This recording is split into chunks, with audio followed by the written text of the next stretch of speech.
Welcome to Canusa Street, a podcast at the intersection of the issues and policies between Canada and the United States. Here are your hosts, Beth Burke and Chris Sands. Hello, and welcome back to Canusa Street.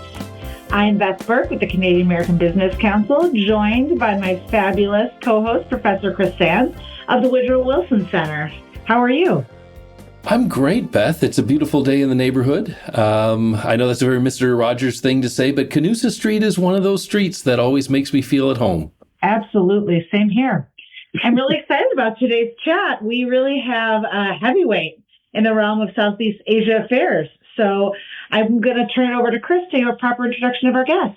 Oh, thank you, Beth. And he's a heavyweight, and I should say he ain't heavy. He's my colleague because he's a Wilson Center guy. The director of the South Asia Institute at the Wilson Center, Michael Kugelman, is a leading specialist on Afghanistan, India, Pakistan, and their relations with the United States. He's the editor or co-editor of 11 books. He's written for the New York Times, Foreign Policy Magazine, Foreign Affairs Magazine, and other publications covering topics ranging from U.S. policy in Afghanistan to terrorism, to water, energy, and even food security in the region. He's a utility player. And Michael, it's so great to have you on Canusa Street.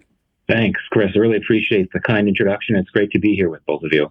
Taking your time out of writing 11 books, you found time to chat with us. I mean, how do you have time to breathe, sleep, or eat with all of that? It's not easy, but I try. Thanks. Well, good. Well, we're so excited to have you. I feel like, we've been sort of talking about Southeast Asia, Southern Asia, and India a lot, and there's been a lot happening. And, you have spent a lot of time covering it. Is there anything right off the top that you would say is important for our listeners as we engage in the conversation here? You mean on South Asia on the whole at this moment in time? Yeah. I mean, I think that one thing I'm really quite intrigued by is that South Asia is going to have 5 elections next year. There are 8 countries in South Asia formally, and 5 of them will have elections: India, Pakistan, Bangladesh, Sri Lanka, and Bhutan. So it'll be an interesting year for elections in South Asia. And potentially an interesting year here in North America. We have elections in the U.S. And Mexico for sure. Some people talking about an election in Canada either in 24 or certainly by 25 with a fixed election date.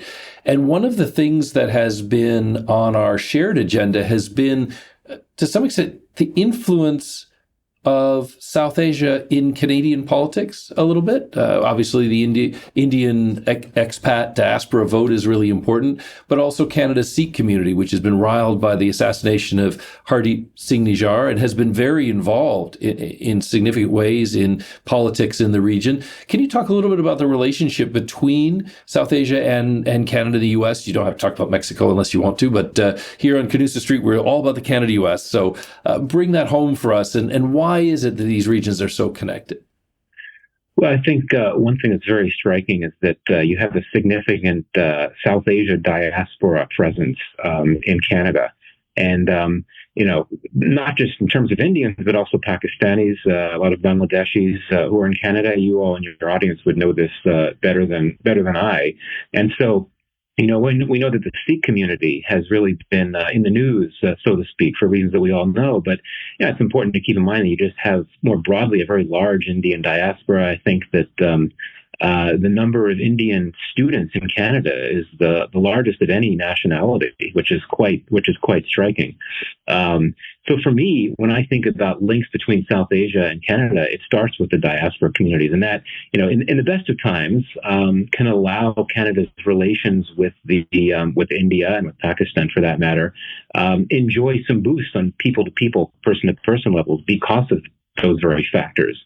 And I also look at the India-Canada relationship more broadly, and it's quite clear that commercial relations, business exchanges have really intensified over the last few years. Looking at bilateral trade volume on the Canada-India side, it's increased significantly over the last year or so. And I think that speaks to the connections between South Asia and Canada.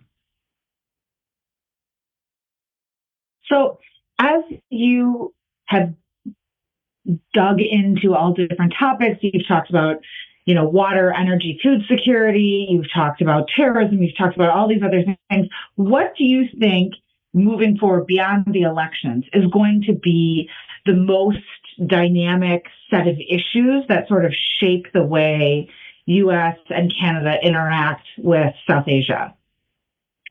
Right. So you ask about the most dynamic issues. I have to admit that when I think of the big, the core issues in South Asia, as I see them now and moving forward, most of them are quite depressing in terms of themes. I think that economic stress has been a major reality throughout much of the region. To a lesser extent, India. India appears to have recovered quite well from the pandemic period, and it's seen significant levels of GDP growth over the last year or two. But pretty much every other country in South Asia, and here I'm talking about Pakistan, I'm talking about Bangladesh to an extent, Sri Lanka for sure, as well as Nepal, Bhutan, and Afghanistan, which is in a whole other category, all experiencing significant levels of economic stress that has been in great part compounded by some of these external shocks that have hit the world, the global economy, because of the remnants of the pandemic effects, as well as the war in Ukraine and perhaps the war in Gaza as well. Rising inflation, really I should say soaring inflation in many countries across South Asia. Also, many South Asian countries are facing serious debt crises right now. And again, India is excluded from this for the most part. It hasn't been hit as hard. Bangladesh also has enjoyed robust levels of growth in recent years to the point that it's been able to withstand a lot of these shocks that other countries in the region have not been able to withstand. So, I was talking before about how there have been very robust trade relationships between Canada and a number of the South Asian states, particularly India.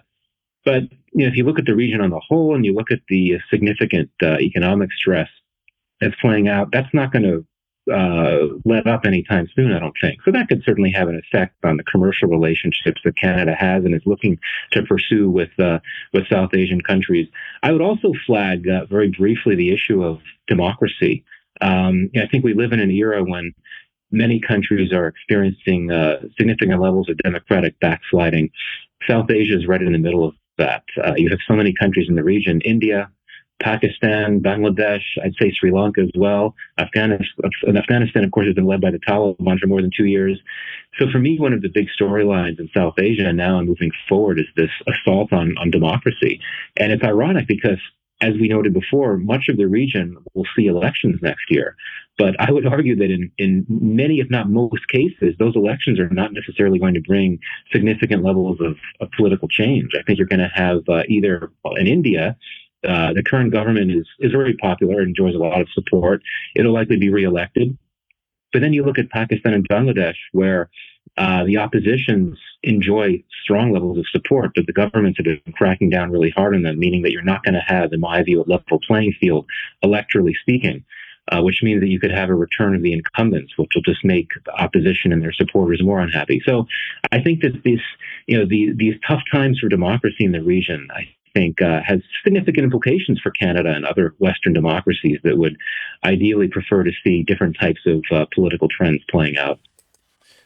Michael, from politics to maybe economics and technology, there's been a buzz about India perhaps being the next China in terms of a major offshore market with ample labor, but also quite an access to high technology. The tech centers around Bengaluru and all of this kind of activity that we're reading about. To what extent do you think China and India can be compared? And do you buy into that idea that India is the sort of China of the current century? Will it supplant China? Will it be able to help us decouple, for example, from China? Yeah, it's a great question. And, we're starting to see, I think, India really grow out onto China's level in a number of contexts. I mean, as you know, India, first of all, has surpassed China to become the world's most populous country. And India now has a top 5 global economy. And indeed, as you note, it's become a powerhouse in so many different sectors, particularly tech, but so many others that we can discuss as well. But I think it would be premature to talk about India approaching or surpassing China's economic clout. I mean, you look at just how present China is economically around the world, and on a very literal level in terms of its investment footprint and across so much of the world, including Africa, Latin America. India does not have that type of presence right now. India certainly is a significant global economic player, and it's been able to expand that economic clout well beyond the Indo-Pacific region into the Middle East. But beyond that, India is not very present, with some exceptions. Ethiopia, several other countries in Africa, doesn't have a major investment presence, and very little going on in Latin America. So that's a place where India still lags. And then beyond that, I would argue that some of the key sectors in India are still very troubled. I mean, its manufacturing sector, as well as I should say its defense sector, its defense manufacturing sector, is really encumbered by a number of constraints, from outdated equipment and indigenous platforms to corruption concerns. And the agricultural sector in India, which has long been one of its, I think it still is the biggest source of employment. It's very inefficient, and productivity suffers a lot. That's going to be exacerbated by climate change effects in the coming years. So there's still a long way to go. And for all we talk about how India is emerging as a tech power, which it is, they could still use a lot more people that can work, so to speak. They need more employees. And one of the persistent challenges that India has faced economically up to right now is unemployment. I mean, this has been the persistent issue. And, economists point this out all the time, that no matter how much the economy grows, you still have this problem of joblessness, which is something that periodically leads to unrest and violent protests. There were some just a few months ago. So I think that's something that India will have to address as well. But, final note on the tech side, kicking things back to geopolitics, if you look at the U.S.-India relationship right now, we all talk about how China is a uniting factor, that the U.S. wants to work with India to counter China. From a strategic and perhaps a security, even a military perspective, but the tech factor looms large as well. I mean, the U.S. really wants to see global supply chains diversify in a way that India can be much more positioned there, so that you have more, tech companies redirecting production away from China and over to India. And we started to see this happen to an extent in recent months. Companies like Foxconn are setting up new facilities in India, but it's been slow. And it's true that India is not the only country that is cited when in discussions about where companies would want to relocate production away from China. Vietnam also comes up. It has advantages that India might not in certain contexts. So, sorry for the long answer to what was really, well, I guess not a simple question, but a good question. So bottom line is that yes, India is well on its way, but it's complicated and still has a long way to go. And let me follow up on that while we're in this mode. So one thing that some people have noted is, the shape of the economic architecture linking North America with the region more broadly. And Canada was willing to join the Trans-Pacific Partnership. And even though the U.S. walked away, Canada did eventually join it. I mentioned earlier, it has a connection with ASEAN. But it also, in connecting with ASEAN, has been exploring being involved in what's called the RCEP, the Regional Comprehensive Economic Partnership, which included India for a time, as well as Japan and Australia, China. And it was seen as almost an alternative TPP. Long negotiations, very limited progress, but India ultimately walked away. How do you see India fitting into this economic space? Is it a joiner, or is it likely to be sui generis, its own sort of behemoth that we all relate to almost bilaterally? Right. Yeah, it's a great question. I think you've hit on another important response to your last question about how is India's economy developing vis-a-vis China. India is at this point where it wants to be more global in outlook with its economic strategies and policies.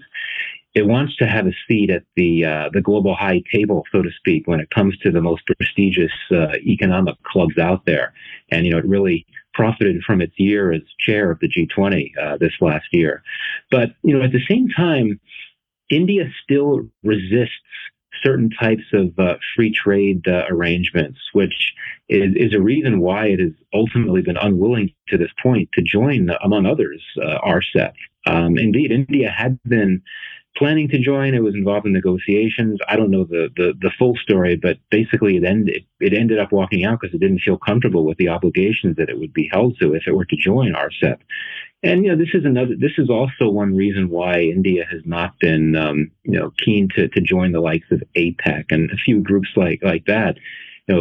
It's not being willing to shift away from what one could confidently describe as protectionist policies, particularly as they would apply to their agricultural sector and so on. So, yeah, I think that India, true to its policy as a non-aligned state. I mean, that's something that relates to diplomacy. It also relates to its economy. I think that it'll join up with those groups or organizations that it feels will allow it to advance its interest. And if it doesn't feel comfortable, it's not going to be a part of them.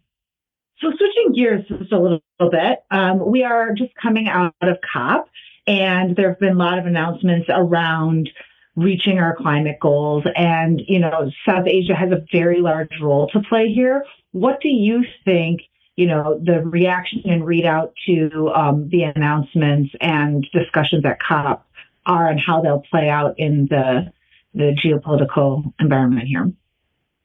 Yeah, it's a great question. The COP conferences are critically important for all South Asian countries, just because, as you know, South Asia is by far, well, I shouldn't say by far, but it is one of the most climate change vulnerable regions in the world. And you have countries like India and Pakistan and Bangladesh that are so remarkably vulnerable for so many different reasons. Whereas, you have a country, and a country like Bangladesh, a low-lying country, very vulnerable to things like cyclones and sea level rise and all that. Then you have a country like Bhutan or Nepal, where you have to worry about glacial melt. So different types of manifestations of climate change, but they're all vulnerable in their own ways. Drought is another major issue in Afghanistan most recently. And I think that it's an indication of how seriously the South Asian states take the COP conferences, summits, that you typically have a very large representation of the top leaders of all these countries, the heads of government, the prime ministers, and so on. They're typically there, including this year. Many, if not most of them, were there. So I think that the last year, as you know, there was somewhat of a surprising agreement to establish a loss and damage fund, which is something that the global South on the whole, but certainly including South Asia, had really wanted to see for quite some time. And there's not much that unites the countries of South Asia. It's a country that lacks integration and cooperation and convergences. But one thing that there's something close to unanimity on is that it's very important that the developed countries, the industrialized countries, do much more to deal with global warming, particularly because it's the global South, such as the South Asian states, that suffer disproportionately, even though they've historically contributed very little to global warming relative to the developed world. So, and what I think made many, not many, but a few states proud in South Asia is that last year Pakistan happened to be the chair of the G77 at the time of COP. And of course, G77 is this group of developing countries, plus China. And Pakistan really led the charge. Its climate minister really led the charge last year in the negotiations resulting in that loss and damage fund. So anything that comes out looking like that, any further movement that would suggest that the developed world is willing to provide more assistance or mitigation, adaptation to the global South, that'll be very well received by South Asia. Just one more note on this. India, I think, one has to single India out here just because it's the most consequential country in South Asia for economic, military reasons and reasons of population as well. It is notable that India's position changed a bit this year compared to last year. Last year, the Indian government, and should I say Prime Minister Modi, made all of these very ambitious pledges to make India a net zero country by 2070, or is it 2080, within the next few decades, and laid out all these specific steps that India is going to take to affect its carbon transition. This year it was different, that Modi was really pushing a lot more for this broader idea of, well, we need to focus on what the developed countries need to do to help us. And I think that might have been a case of Modi wanting to do something that he claims India is very good at, and that's serve as a voice of the broader global South. And that is the global South's perspective. So, yeah, a lot of interesting things happening on the Gulf front as it relates to South Asia. Michael, I know we're always trying to keep these things short for time, but I wanted to get one other question in. As you've got a region that so many people think of as being pivotal now, looking ahead, sort of maybe even just 5 or 6 years, what are you watching for? Can you give us a sense of a trend that could really be significant for us, whether it's economic, political, demographic, that we ought to be following here on Canusa Street with our long-range telescope and scanner to reach South Asia from here? For me, I would look at the issue of democracy. I mentioned that earlier, that there appears to be this significant assault on democracy. How will that look 5 to 7 years down the road? I mean, will you have countries like Bangladesh, which are nominally democracies now, but are trending toward authoritarianships? Will we see that? Will that be the case, or will there be, reversions to the norm, so to speak? That's something that I think is very important to watch. And the second thing, very briefly, I talked about the economic stress that the region is facing. Will a majority of the countries of the region be able to bounce back from that within the next 5 to 7 years? Because for all we're talking about economic stress, this is a region that has a lot to offer, in terms of exports, textiles, things like that. There's a lot hypothetically that can make this region more vibrant economically, but it's got to get through these difficult times for that. And we'll see how things look in 5 years. Well, we won't wait 5 years to bring you back, Michael. This is a fascinating discussion, and I think so relevant to the global world in which Canusa Street is situated. Thank you so much for sharing your time and expertise with us. Well, thank you. I appreciate it. It was a great discussion. Well, thank you so much for coming. It was wonderful having you. This podcast is brought to you by the Canadian American Business Council and the Wilson Center. If you like this episode, help others find our show and give us a rating on Apple Podcasts or Spotify.